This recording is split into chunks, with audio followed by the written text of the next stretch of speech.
ஒரு அமைதியான கிராமத்தில் அருண் என்ற ஒரு சிறுவன் வாழ்ந்தான். அந்த கிராமத்தின் ஓரத்தில் ஒரு காயமடைந்த யானை இருந்தது. யாரும் அருகில் செல்லவில்லை. ஆனால் அருண் மட்டும் அஞ்சவில்லை. நீ ஒன்னும் பயப்படாதே, நான் இருக்கேன். நாட்கள் கடந்து அவர்கள் நெருங்கிய நண்பர்களாகி விட்டார்கள்.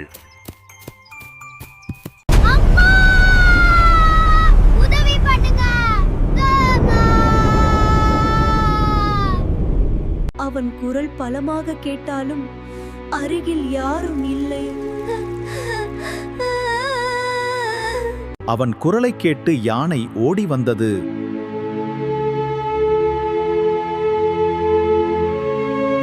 நன்றி என் நண்பா.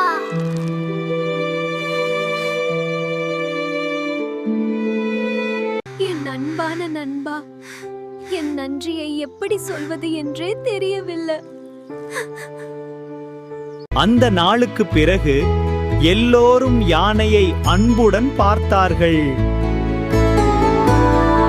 நாம் கொடுக்கும் அன்பும் கருணையும் ஒரு நாள் நம்மை காப்பாற்றும்.